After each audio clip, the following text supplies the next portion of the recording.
All right, Coach, you can start us off. All right, so, first, credit to Oklahoma for playing a really hard game. Man, those guys, that's a hard out, man, to come in here and get them, with that quarterback that keeps so many plays alive and healthy now. There's a reason those guys had beat everybody, but the Texas neutral game. So proud of our guys. I just, you can't predict things, but, just talked at length last night to them about, overcoming adversity in games, in a season, in life. Use some parallels, kind of personal things with them, that you really either you can get knocked down and everybody says you can get up. Well, you can get up, or you can get up and get stronger when you get up. And so I said to them, we're up 2 scores last week at Georgia, where they never lose except Alabama, and, we didn't finish it off. We got knocked down. And so if that same situation happens today, on the road, top 12 team, number 1 defense in the country, can we be stronger in those situations, especially defensively? So for that to happen was really cool, because that don't always happen in coaching, that you say something and it happens. So it was cool that it did, and that they, we obviously should have ended there on offense, but, it happened how it was supposed to happen. And we went back on defense and were able to win on defense. And really defense, shut them out in the fourth quarter. So it's a 9-0 fourth quarter us on the road, where last week was 17-0 the other way. Very different fourth quarters as a team. So, this was a big win. This was hard, and you certainly didn't want to go on the road and lose the 2 in a row before you come home. So obviously we'd love to be undefeated, but I think a lot of people at the beginning of the year said you would have won all the ones at home and split these 2, you'd be feeling all right. So proud of our guys. That's an elite defense, elite players, elite coach, whatever. They're giving up 9 points a game coming in, and their only loss was Texas, and they had the punt return. So what, they really scored 16 or something on offense against them. So 34 today, 2 by the defense. That's a heck of a job of a lot of people. So good to be in this spot, 7-1, and go home and play at home for the rest of the year. Questions? Like, what does it say about this team, not just to be able to bounce back within this game, but to bounce back after last week's heartbreaker and distractions and all these sorts of things? How did you guys manage to tune everything out and do what you did? Yeah, I think it says a lot about them. And I ain't that coach. Like, I can't stand when coaches win a game and then all of a sudden we got everything figured out and we can overcome everything, and then they lose and then can't figure anything out. So I just think the style they won, it wasn't like there was just a missed field goal at the end or something. A lot of people did a lot of really good things today in that game, offensively, defensively, and then special teams. For Trace, a tight end, to force a fumble like that was awesome. So I think it says a lot about them, because when you have had something happen to you previously in a season, let alone 7 days ago, and that same feeling comes back today. Here we go again. We're ahead. All right, game's kind of in our control. Oh, wait. All right, now they're scoring a lot easier. We're not moving like we were. Same Georgia feeling. Crowd started coming alive. And then obviously much different response by us. And I didn't feel like they ever, kind of freaked out, and they had each other's back. We're going to coach extremely aggressive. We believe in our players. And it's not going to work all the time. And you're going to criticize that when it doesn't. We go for the 4th and 1, and it's a bad snap. The run's going to be there, and, so they get the ball on whatever that is, 25-yard line or something. And our defense holds them to a field goal. So they got each other's back today when things didn't go well, or when they made some explosive plays on offense. Because it really was. We made them big little. We gave up some explosive plays, but much different feeling than last week. 14 first downs we gave up. We gave up 34 last week. 11 play 75-yard drive to take the lead in the fourth quarter.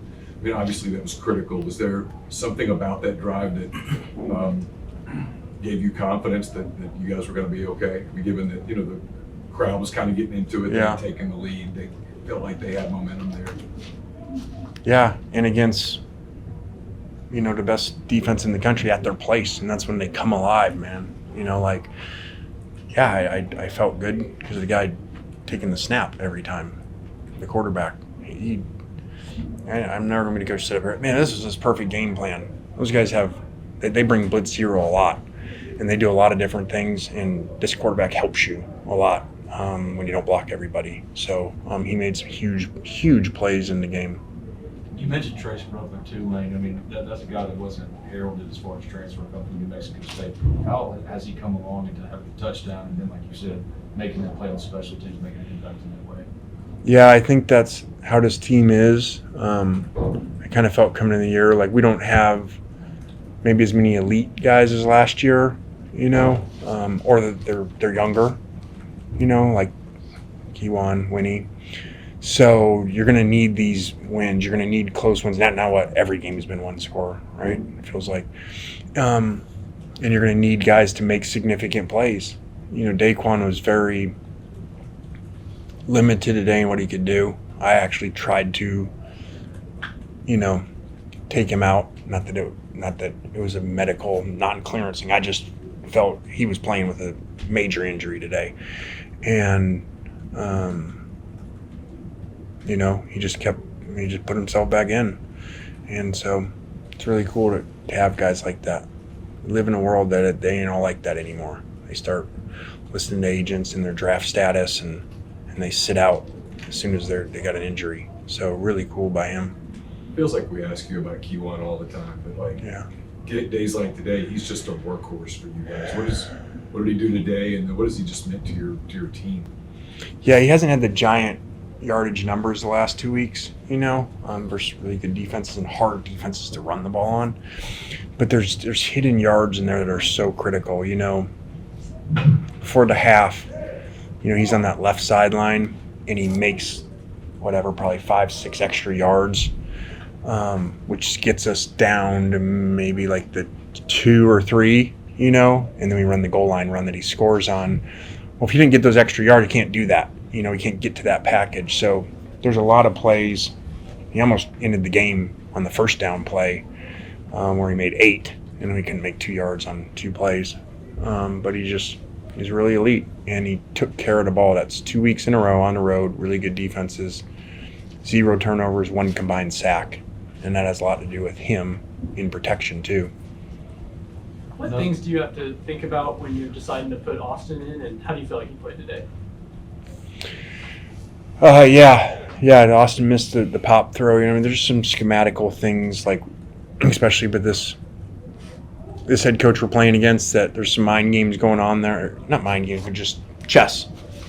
And Austin's got talent, and so he missed one today that we had a schematical open touchdown, and I thought his throw was fine on the 2-point. We dropped it, or else that's very different.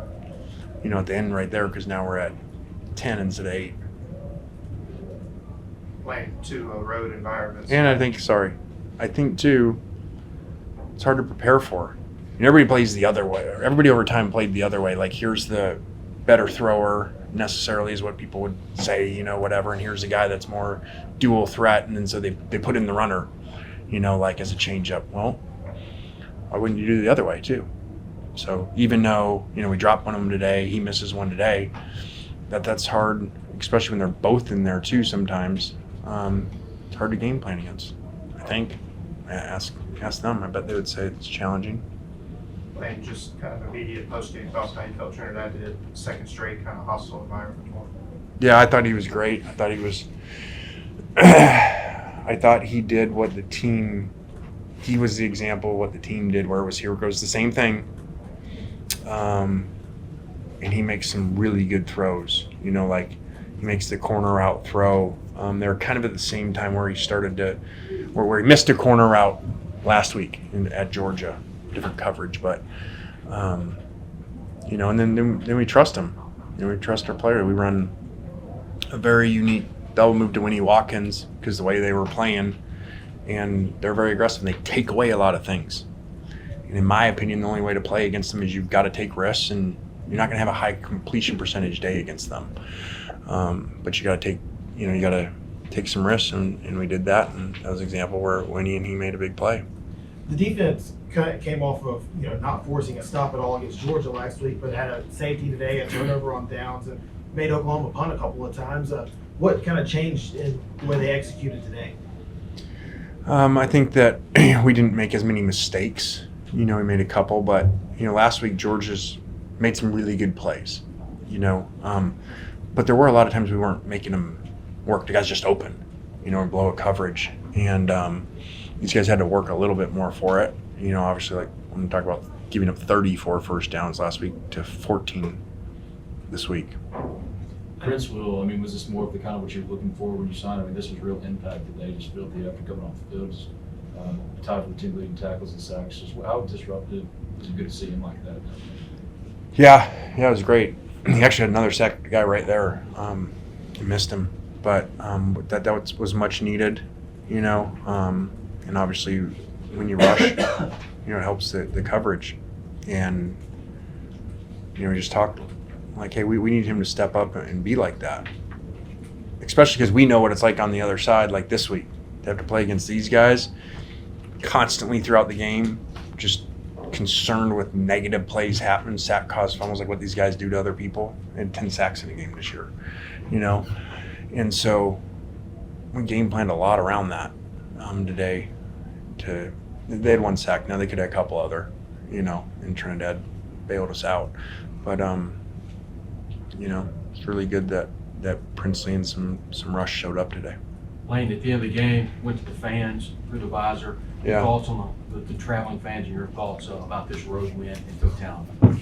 I just think now, I don't like to say I'm older because I don't really like to be old, but like when I told him last night, as I get older, guys, I just want to tell you things that I didn't do and stuff, that hopefully you do different. And, I just was always like, we go win these games and everything, get back to the locker room, let's go get on a plane. And I was like, just enjoy the moment, man. These are hard to do. They're hard to come by. So everybody was going to the locker room, so I sent for them to come back out. I didn't have a plan. I just, hey, let's go down there and say thanks to the fans, but also enjoy the moment, man. You're in a iconic stadium that has won 1 million games here, and you did something really special. So, take in the moment instead of just always getting to the next thing. It's kind of what I did with my whole life, and so I just try to help them with that. You guys obviously have put yourselves in position now by winning today.